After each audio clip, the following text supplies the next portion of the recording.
Alright, I'm here with John Scott, the inventor of the Camber tire. Now these, if you do a close-up, have been used for magazine tests and driven on and mounted quite a number of times, and they're excellent. I mean, the Hoosiers I've got sitting next door, after a 15-minute test session with car and driver, looked horrible. The car is bone stock, except the tires and the alignment. We didn't use any part changes to achieve 2.9 degrees. And the tires? The tires are 2-degree tires. Okay. Our next tires are going to be 3 and 4 degrees.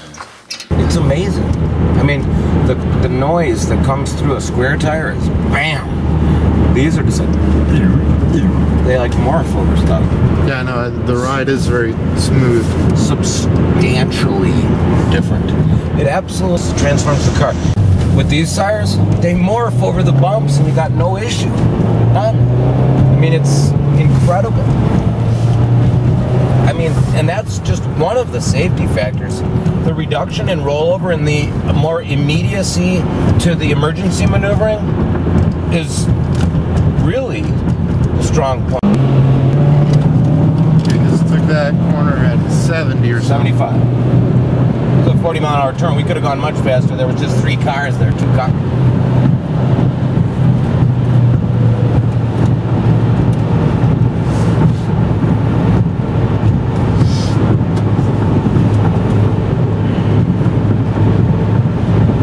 Rub strips, potholes, cracks in the road.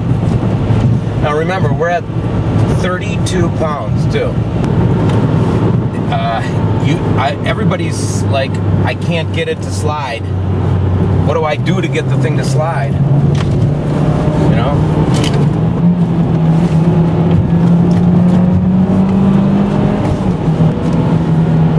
miles an hour, taking this corner at 75. 25-mile-an-hour turn. 25-mile-an-hour turn. Taking it at 70, 75.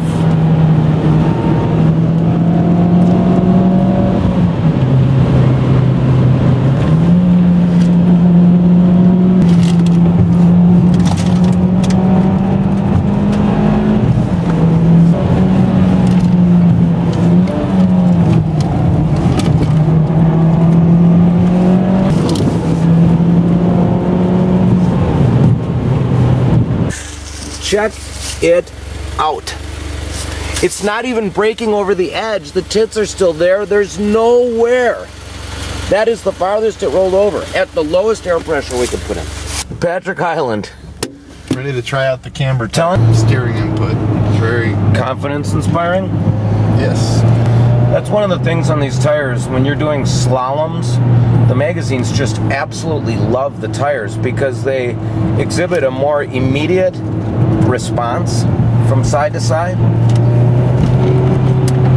Yeah, I'm just driving this car for the first time, but feel very confident in the tires. That's why I'm already pushing it.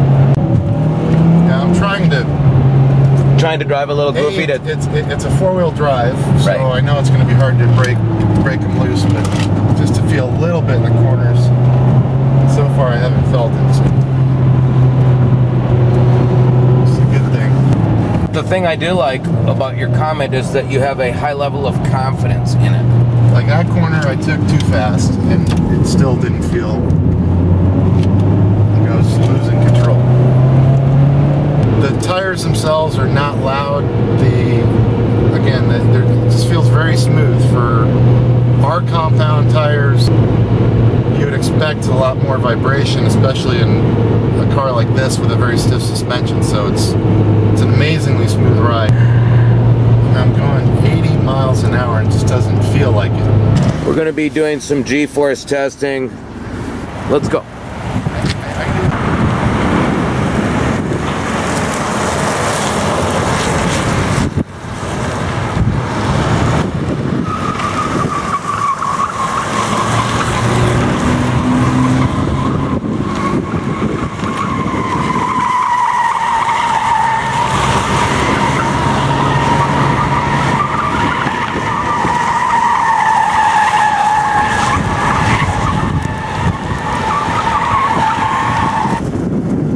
man. What'd you got, 1.2? 1.2.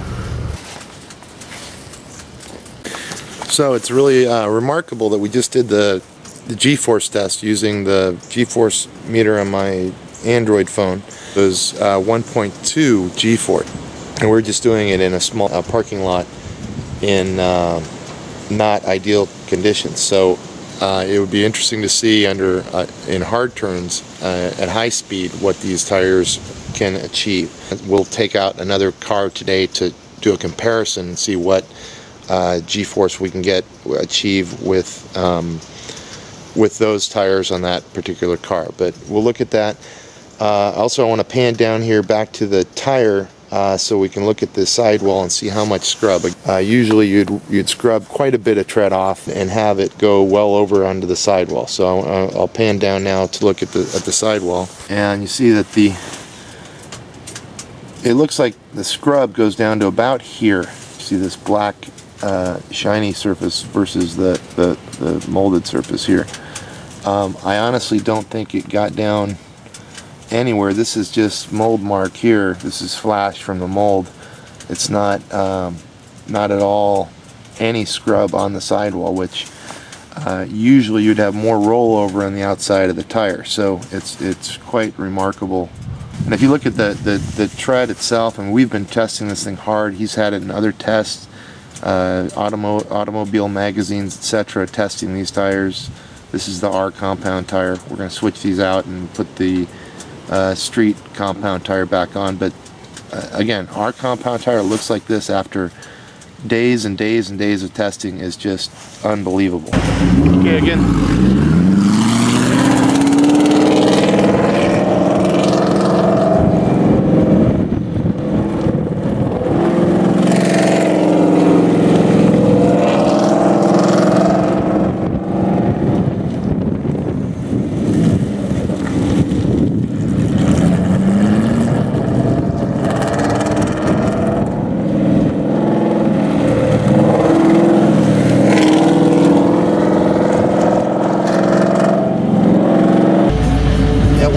Was the max to the left, on the right hand turn, and now the left hand turn, which you just kicked out this way, so that's probably the 1.2, but still that's the max that you achieve.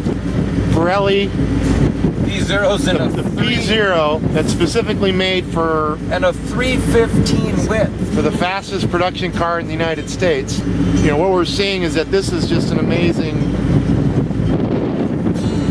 result, that with in reality, Evo, we got better G-force as with this race car with standard tires.